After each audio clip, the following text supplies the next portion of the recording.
आप सभी का हमारे YouTube चैनल साइंस फैसिलिटी में स्वागत है। हमारे चैनल पे 11th स्टैंडर्ड के पेपर सेकंड की तैयारी करवाई जा रही है, जिसके अंतर्गत हमारी केमिस्ट्री की कंप्लीट सिलेबस सीरीज चल रही है। इसमें हमने परमाणु संरचना यूनिट फर्स्ट पूरी पढ़ ली है। अगली यूनिट थी हमारी रासायनिक साम्य, जो भी हमने कल के वीडियो में आधी पढ़ ली थी। अब इसके बाद हमारे दो टॉपिक बचते हैं। एक तो इसमें ले-साथले का नियम, अनुत्क्रमणीय और उत्क्रमणीय अभिक्रियाओं में अंतर। उसके बाद हम पिछले साल आए हुए क्वेश्चनों के बारे में डिस्कस करेंगे। पिछले वीडियो में हमने रासायनिक साम्य की परिभाषा देखी, रासायनिक साम्य के गुण देखे, उसका ग्राफ देखा, साम्य बिंदु पे क्या होता है, सांद्रता और समय में क्या ग्राफ है, अभिक्रिया की दर और समय में क्या ग्राफ है, साम्य अवस्था पर उत्प्रेरक का क्या प्रभाव पड़ता है, ये देखा। फिर हमने देखा कि दर अनुपाती क्रिया का नियम क्या है या रासायनिक साम्य का नियम क्या है। फिर इसका अनुप्रयोग देखे। फिर हमने केसी की वैल्यू देखा, एग्जाम्पल समझे हमने। फिर केसी की यूनिट्स देखे हमने, स्थिर दाब पर नियतांक केपी की वैल्यू देखी, केपी की इकाई देखी, केपी और केसी में संबंध देखा, और ये भी देखा कि जब डेल एन 0 होता है तब केपी बराबर केसी होता है, जब डेल एन पॉजिटिव होता है तो केपी ग्रेटर देन होता है केसी से, जब डेल एन नेगेटिव होता है तो केपी छोटा होगा केसी से। फिर हमने मेथेन के दहन के लिए केपी और केसी में संबंध भी देखा। फिर हमने साम्य नियतांक को प्रभावित करने वाले कारक भी देखे, जिसमें सबसे इम्पोर्टेंट था ताप पर निर्भरता वाला। उसके बाद में हमने इसका यह अपवाद भी देखा। फिर रस समीकरण मिति देखी, इसमें केसी, केसी डैश, केसी डबल डैश, इन सब के बारे में चर्चा की। अब अगला टॉपिक है हमारा ले-साथले का सिद्धांत। इस नियम के अनुसार यदि साम्य पर दाब, ताप, सांद्रता में कोई परिवर्तन किया जाए तो साम्य उस दिशा में विस्थापित हो जाता है जिस दिशा में किया गया परिवर्तन समाप्त हो जाए। अब देखते हैं इसमें सांद्रता में परिवर्तन। देखो, एक रिएक्शन है A+B, ये चेंज हो रही है इसमें C+D में। देखो सांद्रता का क्या प्रभाव। यदि क्रिया कारकों की सांद्रता बढ़ रही है तो अभिक्रिया अग्र दिशा में होगी, यदि क्रिया कारकों की सांद्रता घट रही है तो अभिक्रिया पश्चिम दिशा में होगी। ऐसे ही सेम इसका उल्टा करके बोल सकते हैं कि उत्पाद की सांद्रता बढ़ी तो पश्चिम दिशा में अभिक्रिया, उत्पाद की सांद्रता घटी तो अग्र दिशा में अभिक्रिया। जैसे एक क्वेश्चन दे रखा है कि N2+H2 अमोनिया बन रहा है इससे, तो अभिक्रिया में N2 की सांद्रता बढ़ा दी जाए तो क्या होगा। N2 क्या है, अपने पास अभिकारक है। जब अभिकारक की सांद्रता बढ़ेगी तो अभिक्रिया अग्र दिशा में होगी। जब अभिक्रिया अग्र दिशा में हो रही है तो अमोनिया NH3 का फॉर्मेशन ज़्यादा होगा, यानी निर्माण की दर ज़्यादा होगी। जब NH3 के निर्माण की दर ज़्यादा होगी तो नाइट्रोजन और H2 की सांद्रता कम हो जाएगी। अब देखें नोट में, यदि बनने वाले उत्पाद को निरंतर हटाते जाएं तो अभिक्रिया अग्र दिशा में चलती रहेगी। यानी कहने का मतलब है किसी अभिक्रिया में उत्पाद बन रहा है और बनते उसको हटाते जा रहे हैं तो अभिक्रिया निरंतर चलती रहेगी। अब आता है दूसरा, ताप में परिवर्तन। देखो, ये हम पहले भी पढ़ चुके हैं कि अभिक्रिया दो प्रकार की बात कर रहे हैं, ऊष्माशोषी और ऊष्माक्षेपी। ऊष्माशोषी होगी, इसका मतलब डेल H पॉजिटिव होगा, और जब टेम्परेचर बढ़ रहा है तो अभिक्रिया अग्र दिशा में होगी इसमें, और जब टेम्परेचर घट रहा है तो अभिक्रिया पश्चिम दिशा में होगी। ऐसे ही ऊष्माक्षेपी की बात करें तो डेल H नेगेटिव होगा और इसमें टेम्परेचर बढ़ेगा, इसका मतलब अभिक्रिया पश्चिम दिशा में होगी। और टेम्परेचर घटेगा तो इसका मतलब अभिक्रिया अग्र दिशा में होगी। इस पे क्वेश्चन पूछता है। जैसे एक एग्जाम्पल की बात करें, यही अमोनिया निर्माण वाला ही, इसमें डेल H नेगेटिव हो गया। नेगेटिव होते ही इसका मतलब आप समझ जाओ कि अभिक्रिया में एनर्जी बाहर निकल रही है, इसका मतलब अभिक्रिया ऊष्माक्षेपी है। ऊष्माक्षेपी है तो इसमें ताप कम होगा क्योंकि अभिक्रिया अग्र दिशा में जा रही है। अगर दिशा में जा रही है इसका मतलब अमोनिया के निर्माण की दर ज़्यादा हो जाएगी। अब तीसरा बात करते हैं दाब का प्रभाव। देखो दाब का प्रभाव, यदि दाब बढ़ा दिया जाए तो अभिक्रिया या साम्य कम मोल की तरफ विस्थापित हो जाएगा। यदि प्रेशर या दाब कम कर दिया जाए तो अभिक्रिया या साम्य अधिक मोल की तरफ विस्थापित हो जाएगा। देखते हैं एग्जांपल से, जैसे N2I2 ये रिएक्शन करके HI बन रहा है। अभिक्रिया में दाब बढ़ा दिया जाए तो क्या प्रभाव होगा। देखो इस रिएक्शन में कोई इफेक्ट नहीं होगा। कैसे? क्योंकि यहाँ डेल एन जी का मान 0 है, तो उस अभिक्रिया पर दाब का कोई प्रभाव नहीं पड़ेगा। जहाँ जहाँ भी डेल एन जी का वैल्यू 0 हो जाए तो वहाँ दाब का कोई प्रभाव ही नहीं पड़ेगा। अगला एग्जाम्पल देखिए, PLC5 से PLC3 और Cl2 में टूट रहा है, तो अभिक्रिया में दाब बढ़ाने पर क्या होगा। हमने थ्योरी में पढ़ा कि जब दाब बढ़ाएंगे तो अभिक्रिया उधर विस्थापित होगी जिधर कम मोल होंगे। ये देखो दाब बढ़ाने पर अभिक्रिया साम्य कम मोल की तरफ जाएगा। ये थ्योरी है, ये लाइनें आपको याद रखनी पड़ेंगी, इसी से क्वेश्चन हल होगा, नहीं तो क्वेश्चन हल नहीं होगा। स्टेटमेंट है एक तरीके से, ऐसे मानो। तो दाब बढ़ाने पर हमारे दिमाग में ये आइडिया आ गया कि मोल कम होगा। अब मोल कम किधर है? इस साइड में पीछे की तरफ मोल कम है। PLC5 में 1 मोल है, जबकि आगे की तरफ PLC3 और Cl2 में 2 मोल हो गया। तो कम मोल की तरफ अभिक्रिया जाएगी जब दाब बढ़ा रहे हैं, तो कम मोल किधर है? पीछे की तरफ। तो हम कह सकते हैं अभिक्रिया पश्चिम दिशा में होगी। पश्चिम दिशा में होगी तो PLC3 और Cl2 की जो निर्माण की दर है वो कम हो जाएगी। अब पश्चिम दिशा में कौन सा दिख रहा है? PLC5 दिख रहा है, तो PLC5 के निर्माण की दर अधिक हो जाएगी। ठीक है, तो PLC5 के निर्माण की दर अधिक हो जाएगी, तो निर्माण के उल्टा वियोजन चलता है, तो PLC5 का वियोजन कम हो जाएगा। देखिए अगला क्वेश्चन। देखिए ये क्वेश्चन इम्पोर्टेंट है, ऐसे क्वेश्चन पूछे जाते हैं और स्टेटमेंट आप याद रखोगे तो क्वेश्चन हल करने में दिक्कत नहीं आएगी, नहीं तो समझ ही नहीं आएगा कि क्या बढ़ रहा है, क्या घट रहा है, कैसे क्या हो रहा है। तो प्लीज़ एक बार स्टेटमेंट को अच्छे से देखना।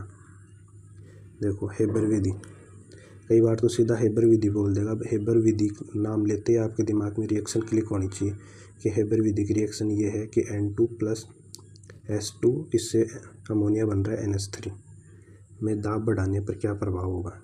देखो दाब बढ़ रहा है, इसका मतलब सीधा दिमाग में क्लिक होना चाहिए कि अभिक्रिया कम मोल की तरफ विस्थापित होगी। अब कम मोल किधर है? अमोनिया में कम मोल है। अमोनिया कौन सी दिशा में आ रहा है? आगे की दिशा में, तो अभिक्रिया अगर दिशा में आएगी, अमोनिया बनने की दर बढ़ेगी, तो NH3 की सांद्रता बढ़ेगी, बनने की अमोनिया निर्माण की दर भी बढ़ गई, तो N2 और S2 की सांद्रता भी कम हो जाएगी। फिर उल्टा कर दो इसका, और अमोनिया का निर्माण अधिक हो रहा है तो वियोजन कम होगा। इससे हम ये कह सकते हैं कि अभिक्रिया अगर दिशा में चल रही है, निर्माण की दर बढ़ रही है, सांद्रता भी बढ़ रही है, तो अभिक्रिया ऊष्माक्षेपी होगी, यानी हीट बाहर निकालेगी। और जब ऊष्माक्षेपी होती है और अभिक्रिया अगर दिशा में होती है, तब हम कह सकते हैं कि टेम्परेचर कम होगा। ऐसे एक दूसरे को रिलेट करके चीज़ें याद निकालनी होती है इसमें। अब ये दाब बढ़ाने पर पूछ लेगा ताप का प्रभाव क्या होगा, ऐसे बहुत सारे क्वेश्चन बन सकते हैं। तो सारा सीक्वेंस में एक दूसरे से रिलेटेड है, आसानी से निकल जाएगा। अब देखिए अगला क्वेश्चन बहुत इंपॉर्टेंट है, बार बार पूछा जाता है। सीधा ये बोलेगा हेबर विधि के लिए उपयुक्त कंडीशन होगी, ना इसमें कोई रिएक्शन दे रखी है। स्टेटमेंट का क्वेश्चन है, इतना ज़बरदस्त दे दिया। 4 ऑप्शन दे दिए, निम्न दाब, निम्न ताप, निम्न दाब, उच्च ताप, उच्च ताप, उच्च दाब, उच्च दाब, निम्न ताप। क्या होगा? देखिए पहली बात, अब हेबर विधि के नाम से हमारे दिमाग में रिएक्शन क्लिक हो गई है कि N2 + S2 इससे अमोनिया बनेगा और हीट निकलेगी। ठीक है, और अभी हमने ऊपर भी पढ़ा कि जब अमोनिया फॉर्मेशन बढ़ेगा तो दाब बढ़ेगा, दाब बढ़ेगा तो अभिक्रिया कम मोल की तरफ बढ़ेगी, और ऐसा हो रहा है तो फिर हीट भी निकलेगी, हीट निकलेगी तो अभिक्रिया ऊष्माक्षेपी होगी। ऊष्माक्षेपी का हम कैसे पता लगाए कि इसमें हीट निकल रही है, जो हमें याद रखना पड़ता है कि इसमें हीट निकलती है और अभिक्रिया फॉरवर्ड डायरेक्शन में हो रही है। इन दो से हम ये कह सकते हैं कि अभिक्रिया ऊष्माक्षेपी होगी। और ऊष्माक्षेपी की ये कौन सी कंडीशन आएगी, जब टेम्परेचर कम होगा। तो इस क्वेश्चन में हमारा ये तो फिक्स हो गया कि इसमें टेम्परेचर कम होगा, यानी निम्न ताप होगा। अब निम्न ताप की दो कंडीशन आ रही है ऑप्शन ए में और डी में, और ये फिर आप याद रखना, इसमें उच्च दाब भी चाहिए। ठीक है। अब मान लो ये क्वेश्चन डायरेक्ट आ गया तो कैसे याद रखेंगे। निम्न ताप तक तो आप पहुंच गए। निम्न ताप की कंडीशन में दाब क्या होता है, उच्च दाब होता है। और इसको शॉर्ट फॉर्म में भी याद रख सकते हो ऐसे, मतलब हेबर विधि उदा से याद रख सकते हैं, उच्च दाब और निम्न ताप। अब आता है अपना अक्रिय गैस का प्रभाव। देखिए, यदि अक्रिय गैस स्थिर आयतन पर मिलाई जाए तो अभिक्रिया में कोई प्रभाव नहीं पड़ता, परंतु यदि अक्रिय गैस स्थिर दाब पर मिलाई जाए तो साम्य उस दिशा में विस्थापित होगा जिधर आयतन या मोल अधिक हो। जैसे आयतन का प्रभाव की बात करें, आदर्श गैस समीकरण PV बराबर nRT हो गया। टेम्परेचर कांस्टेंट है, इसमें टेम्परेचर कांस्टेंट हमने माना n मोल है, वो कांस्टेंट हो गया। R गैस नियतांक है, वो भी कांस्टेंट हो गया। तो nRT सारा कांस्टेंट हो गया। इसका मतलब क्या हो गया कि PV समानुपाती होगा 1/V। अब बात करते हैं इसमें, ये भी स्टेटमेंट याद रखना, आगे यहाँ से क्वेश्चन आएगा। अभिक्रिया में आयतन की बात करें, यदि आयतन कम हो जाएगा इसका मतलब क्या हो गया कि दाब बढ़ रहा है, प्रेशर बढ़ रहा है। प्रेशर बढ़ रहा है तो अभिक्रिया कम मोल की तरफ बढ़ेगी। ऐसे यदि इसका उल्टा बात करें, यदि आयतन बढ़ेगा तो दाब कम हो जाएगा, तो अभिक्रिया अधिक मोल की तरफ जाएगी। जैसे ये रिएक्शन देखिए, SO2 + 1/2 O2, इन्होंने रिएक्शन करके SO3 बनाया और हमसे पूछ रहे हैं यदि आयतन कम हो जाए तो क्या प्रभाव पड़ेगा। देखिए, आयतन कम हो रहा है, इसका मतलब अभिक्रिया अग्र दिशा में जाएगी। अग्र दिशा में जाएगी, या यहाँ से सीधा ही ऐसे पकड़ो कि आयतन कम हो रहा है, इसका मतलब दाब अधिक होगा। जब दाब अधिक होगा तो अभिक्रिया अग्र दिशा में जाएगी। अभिक्रिया अग्र दिशा में जा रही है, इसका मतलब SO3 के निर्माण की दर भी बढ़ेगी। SO3 के निर्माण की दर बढ़ रही है तो SO2 और O2 के निर्माण की दर कम होगी और हीट बाहर निकल रही है, इसका मतलब ऊष्माक्षेपी अभिक्रिया होगी। अब अगला क्वेश्चन देखिए, ये एक तरीके से इसको मास्टर क्वेश्चन ही मानो। ये क्वेश्चन अच्छे से समझ गए तो पीछे के सारे क्वेश्चन आसानी से समझ में आ जाएंगे। एक रिएक्शन दे दी, N2 और O2 + NO बन रहा है। NO का निर्माण के लिए ताप, दाब, आयतन और सांद्रता की कंडीशन क्या होगी वो पूछ लिया। सारे चीज़ पूछ लिया, ताप भी पूछ लिया, दाब पूछ लिया, इस क्वेश्चन में आयतन पूछ लिया, सांद्रता पूछ ली। अब देखते हैं NO का निर्माण के लिए हमें पता है इस रिएक्शन के बारे में कि ये ऊष्माशोषी है। हमने ये उत्पाद के रूप में व अपवाद के रूप में भी पढ़ा था इस अभिक्रिया। ये देखो, ये अभिक्रिया अपवाद है, यानी एंडोथर्मिक है। तो यहाँ से हमारे याद आ जाएगा कि यह अभिक्रिया ऊष्माशोषी है। अब ऊष्माशोषी में हम ताप की बात करें, ताप बढ़ेगा तो अभिक्रिया अग्र दिशा में जाएगी, तो NO के निर्माण की दर बढ़ेगी। और हमसे क्या पूछ रहा था कि NO का निर्माण के लिए, NO का निर्माण तभी ज़्यादा होगा जब अभिक्रिया अग्र दिशा में होगी। और अभिक्रिया अग्र दिशा में ऊष्माशोषी में कब हो सकती है, जब टेम्परेचर अधिक हो। ये देखिए, हमने ताप का इफेक्ट पढ़ा कि ऊष्माशोषी में यदि टेम्परेचर बढ़ेगा जब अभिक्रिया अग्र दिशा में जाती है। हमने अब सांद्रता की बात करें, जब N2 और O2 दोनों की सांद्रता बढ़ रही है अभिकारकों की और अभिक्रिया आगे की तरफ बढ़ रही है तो NO की भी सांद्रता बढ़ जाएगी। इस प्रकार हमने अभिक्रिया का प्रकार देख लिया कि कौन सी होगी, ऊष्माशोषी होगी या ऊष्माक्षेपी होगी, ये पता लगा लिया। टेम्परेचर का पता लगा लिया, सांद्रता का पता लगा लिया। अब देखते हैं आयतन और दाब का कैसे पता लगाएंगे। डेल एन जी निकालो, यानी गैसीय उत्पादों के मोल और गैसीय अभिकारकों के मोल, दोनों तरफ दो दो आ रहा है। इसका मतलब डेल एन का वैल्यू 0 हो गया। जब डेल एन का वैल्यू 0 है तो इस पर दाब का कोई इफेक्ट नहीं पड़ेगा और आयतन का कोई इफेक्ट नहीं पड़ेगा। ये हमने स्टेटमेंट पहले ही पढ़ रखा है। ये देखिए, हमने बताया था कि जब डेल एन 0 हो तो उस अभिक्रिया पर दाब का कोई प्रभाव नहीं पड़ेगा। जब दाब का कोई प्रभाव नहीं पड़ रहा तो आयतन का भी कोई प्रभाव नहीं पड़ेगा। तो ये क्वेश्चन बहुत इंपॉर्टेंट है, कई बार पूछा जाता है एग्ज़ाम में, तो इसको प्लीज़ अच्छे से देखना। और कुछ समझ नहीं आए तो यूट्यूब पे कमेंट करके हमसे पूछ सकते हो। अब देखिए अगला नोट पे, ले सातले का सिद्धांत रासायनिक तथा भौतिक साम्य दोनों पर कार्य करता है। अब देखते हैं इसका भौतिक साम्य पर क्या प्रभाव रहता है, रासायनिक साम्य पर क्या प्रभाव रहता है। आइए भौतिक साम्य पर प्रभाव की बात करते हैं। भौतिक साम्य में यदि दाब बढ़ाया जाए तो साम्य उस दिशा में विस्थापित होगा जिधर आयतन कम होगा।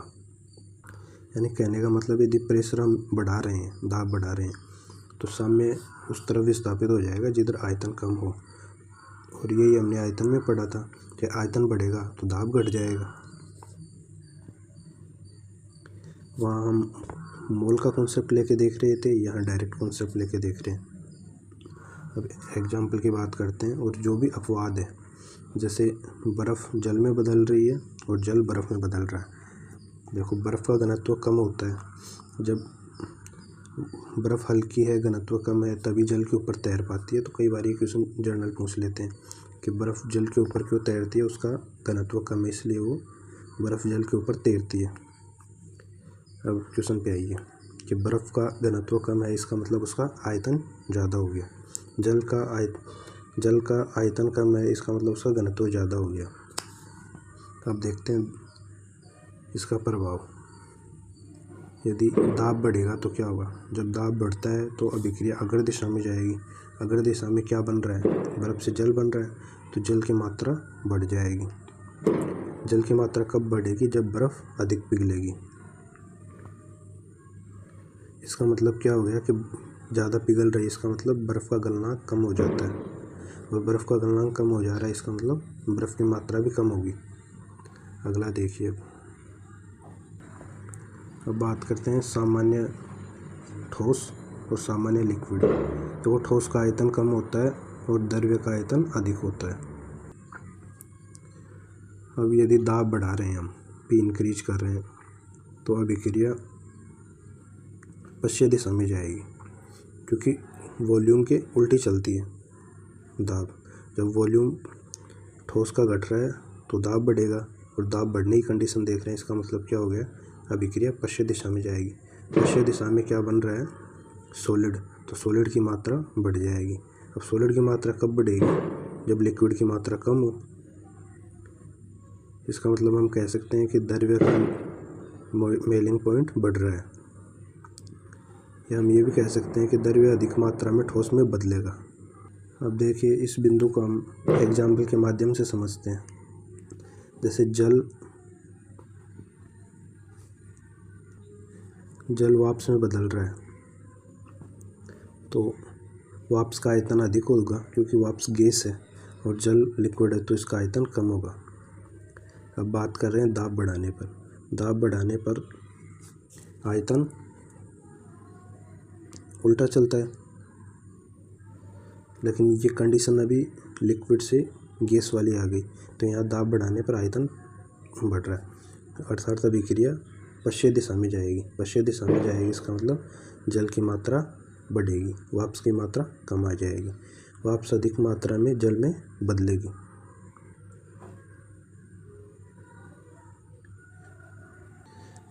सॉरी अब इसको ऐसे देखिए, जैसे दाब बढ़ाया तो जल का आयतन कम हो जाएगा। अब अभिक्रिया आयतन कम हो रहा है, तो अब आयतन किधर कम हो रहा है, बैकवर्ड डायरेक्शन में, यानी अभिक्रिया पश्चिम दिशा में जाएगी, तो जल की मात्रा बढ़ जाएगी। जल की मात्रा बढ़ रही है, इसका मतलब वाष्प की मात्रा कम हो जाएगी, अर्थात वाष्प अधिक मात्रा में जल में बदलेगी। इसका मतलब हम कह सकते हैं कि क्वथनांक, बॉइलिंग पॉइंट वाष्प का बढ़ जाएगा। अब स्पेशल केस की बात करते हैं। अब अक्रिय गैस इनर्ट गैस मिलाने पर क्या होगा? जैसे स्थिर आयतन पर मिलाएं, स्थिर दाब पर मिलाएं, क्या होगा? देखो, हम स्थिर आयतन पर अक्रिय गैस मिला रहे हैं ताप को स्थिर रखते हुए, तो कोई इफेक्ट नहीं होगा, कारण आंशिक दाब सांद्रता दोनों या आयतन पर निर्भर करते हैं तथा यहाँ आयतन कांस्टेंट होगा। इधर बात करते हैं, जब अक्रिय गैस को मिला रहे हैं स्थिर दाब पर, ताप तो पहले से ही कांस्टेंट है, तो साम्य प्रवाहित होगा, आयतन समानुपाती हो जाएगा n यानी मोल की तरफ, अर्थात अक्रिय गैस मिलाने पर मोल्स बढ़ेंगे तो आयतन बढ़ेगा तो सांद्रता घट जाएगी, तो अभिक्रिया अधिक मोल या अधिक आयतन की तरफ आएगी।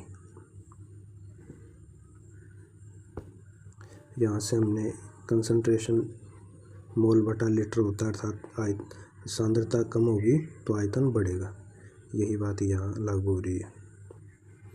अब अगला टॉपिक है हमारा उत्क्रमणीय अभिक्रिया एवं अनुत्क्रमणीय अभिक्रियाओं में अंतर। देखिए, एक तरफ हमने उत्क्रमणीय अभिक्रिया लिख लिया, दूसरी तरफ अनुत्क्रमणीय अभिक्रिया लिख लिया।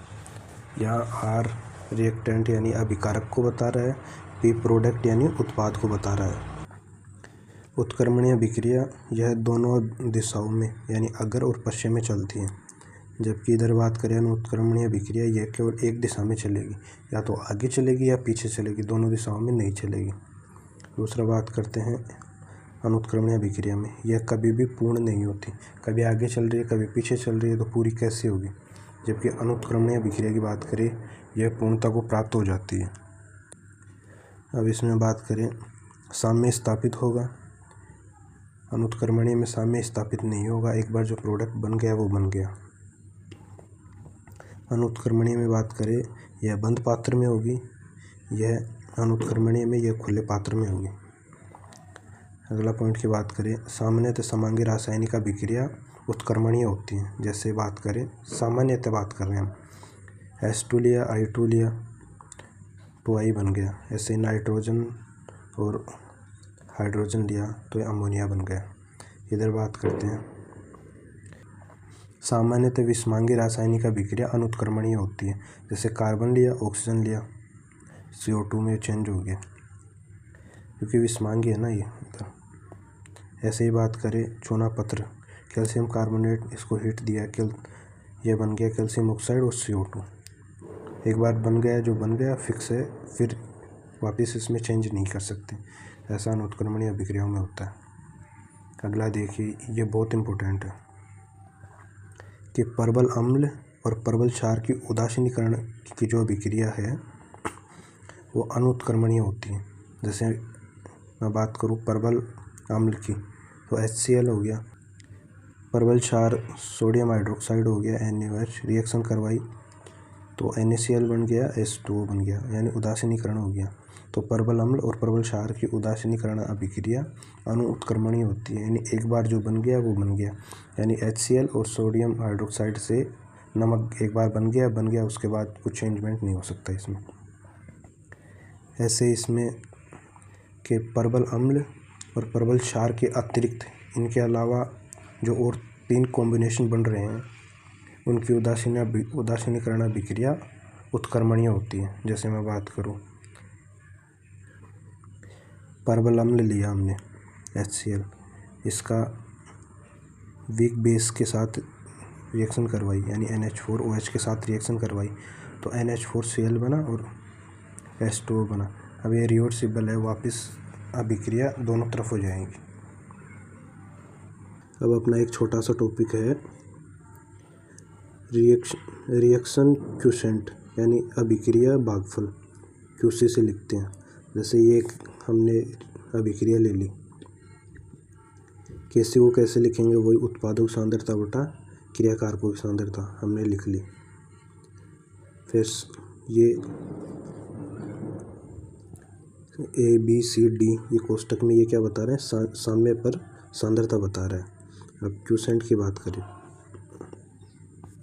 सेम ऐसा ही लिखा हमने, ये यहाँ CD AB ये साम्य के अतिरिक्त अन्य कंडीशन में सांद्रता बताएंगे, यानी KC और QC फॉर्मूला सेम दिखेगा एज इट इज, फ़र्क कितना रहेगा कि इसमें ABCD ये साम्य पर सांद्रता बताएंगे और इसमें क्वोशेंट में कि साम्य को छोड़ने के बाद की स्थितियों पर सांद्रता बताएंगे।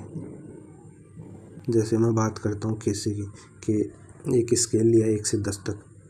केसी एक बिंदु 5 पर सांद्रता बता रहा है। अब उसके अलावा बचे हुए जो 9 पॉइंट हो गया उन पे जो सांद्रता बताएगा वो हो जाएगा क्यूसी। ऐसे समझो इसको।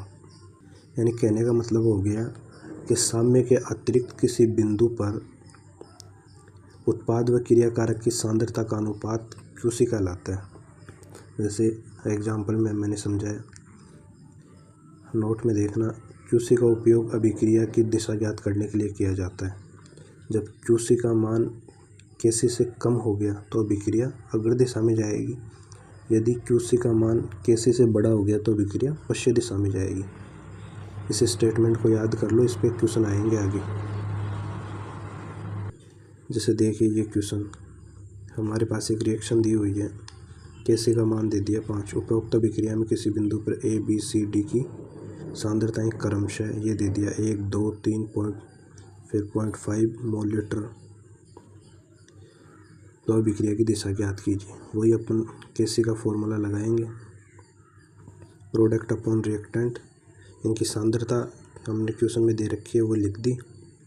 इसके बाद इसको सोल्व किया तो ये 0.18 आ गया। अब क्यूसी का वैल्यू 0.18 आया और केसी का मान 5 दे रखा था, तो बड़ा कौन हो गया, केसी हो गया इनमें। तो अभिक्रिया अग्र दिशा में जाएगी। तो ऐसे करके हम अभिक्रिया की दिशा ज्ञात कर सकते हैं। ऐसे क्वेश्चन एग्जाम में बहुत बार पूछे जाते हैं। एक क्वेश्चन और है जो थोड़ा सा हाई लेवल का है, आपके एग्ज़ाम तक तो नहीं पूछा जाएगा, फिर भी देख लीजिए।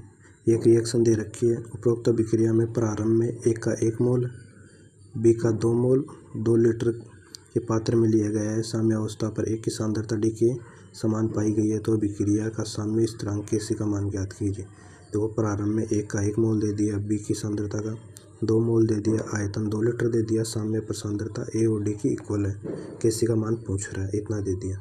यह हमारे पास रिएक्शन दिया, प्रारंभिक स्थिति में A और B का मोल दे दिया, C और D का नहीं दिया गया तो हमने 0 मान लिया। T समय बाद हमने C का x मान लिया। देखो जब C का 0 था D का भी 0 था तो नहीं बोला। अब हमने C का x माना तो D का भी x, लेकिन इसका मोल 2 है तो 2x हो जाएगा। T समय बाद की बात कर रहे हैं तो इसमें से घट जाएगा 1 में से, तो 1 - x और ये इधर हो जाएगा 2 - 2x। साम्य पर बात करते हैं हम, इस सब में से 2 का भाग लगा दिया हमें, उत्पाद की साइड भी और अभिकारक की साइड भी। अब हमें कंडीशन दे रखी थी कि साम्य पर A और D की सांद्रता बराबर है। हमने A का लिखा 1 - x/2 और D का लिखा 2x/2। यहाँ से x की वैल्यू 1/3 आ गई, x की वैल्यू 1/3 आ गई। अब हम A में रखेंगे तो इसका वैल्यू ये आ गया 1/3। B में रखा वैल्यू निकाल ली, C में रखा वैल्यू निकाल ली, ऐसे D में रख के वैल्यू निकाल ली। फिर हमसे Kc का मान पूछा गया था। Kc का मान वही प्रोडक्ट अपॉन रिएक्टेंट की सांद्रता लिख दिया। अब जो भी ABCD की सांद्रता होगा हमारे पास जो मान आया वो इसमें रखा, हल किया तो Kc का मान 1/8 आ गया। इस प्रकार हमारी यूनिट पूरी हो गई। जो पिछले वर्षों में आए हुए क्वेश्चन हैं उनका हम डिस्कस करते हैं। देखिए ये क्वेश्चन 2016 में पूछा गया है। किसी रासायनिक तंत्र के साम्य अवस्था में होने पर निम्न में से क्या समान होगा। हमने बताया कोई तंत्र साम्य अवस्था में है, इसका मतलब ये हो गया कि अग्र अभिक्रिया एवं प्रतीप यानी पश्य अभिक्रिया की दर बराबर हो जाएंगी, यानी RF बराबर RB। यानी कोई तंत्र साम्य अवस्था में तभी हो सकता है जब अग्र अभिक्रिया की दर और पश्य अभिक्रिया की दर इक्वल हो। तो ये क्वेश्चन सीधा परिभाषा से ही पूछा गया। अगला क्वेश्चन दे रखा है, ये रिएक्शन दे रखी है में आर्गन गैस मिलाने पर HI का वियोजन। तो हमने पढ़ा है कि स्थिर दाब व स्थिर आयतन पर यदि हम अक्रिय गैस मिलाते हैं तो अप्रभावित रहेंगे, तो दोनों ये प्रभावित रहेगा, इसमें ऑप्शन डी हो जाएगा। अगला क्वेश्चन की बात करते हैं। कि किसी निर्दिष्ट ताप एवं वायुमंडलीय दाब पर किसी पदार्थ के ठोस एवं द्रव्य प्रावस्था साम्य पर हो सकती है, इस ताप को कहा जा सकता है। इसका मतलब देखो, ठोस और द्रव्य प्रावस्था की साम्य की बात हो रही है। एक कंडीशन लेता हूँ कि ठोस द्रव्य में चेंज हो रहा है। इसका मतलब क्या हो गया कि ठोस द्रव्य में चेंज हो रहा है, इसका मतलब बर्फ़ पिघल रही है, तो उसका गलनांक काउंट हो रहा है, तभी वो साम्य पे होगा। दूसरी कंडीशन, जब जल से हम बर्फ़ बना रहे हैं तो दोनों साम्य में लाने के लिए उसका हिमांक हो रहा है। इस प्रकार ऑप्शन डी हो जाएगा, गलनांक एवं हिमांक दोनों। इस क्वेश्चन को ऐसे समझो, हमारे पास 2 बर्तन दे दिए, एक में बर्फ़ है और एक में पानी है। अब साम्य अवस्था का मतलब ये हो गया कि वो दोनों एक अवस्था में हो, इक्वलाइज हो। पहला केस लिया कि बर्फ़ पिघल के पानी बन गई, तो वो साम्य अवस्था में आ गया। इसका मतलब गलनांक उसमें काउंट हो गया। बर्फ़ पिघली यानी गलनांक की बात आई उसमें, तब साम्य पे हुआ। दूसरी बात, पानी से मैं बर्फ़ बना रहा हूँ, इसका मतलब उसका हिमांक काउंट हो रहा है, तभी वो दोनों बर्फ़ बनेंगे। तो कहने का मतलब दोनों सेम अवस्था में आ जाएं तो वो साम्य अवस्था हो गई। और क्वेश्चन में हमसे पूछा गया इस ताप को क्या कहा जाएगा, तो गलनांक और हिमांक दोनों ही कह सकते हैं। इस प्रकार हमने यूनिट 3 साम्य अवस्था का पूरा विस्तार से अध्ययन किया। सिलेबस में दिए हुए चारों टॉपिकों को हमने देखा, पिछले सालों में पूछे गए क्वेश्चनों को हमने देखा। इस यूनिट में जितना पढ़ा दिया उससे बाहर नहीं पूछा जाएगा, और क्या पूछा गया है वो पिछले सालों के एग्ज़ाम में आपने भी देख लिया। क्वेश्चन मैं सामने लाया हूँ आपके सामने।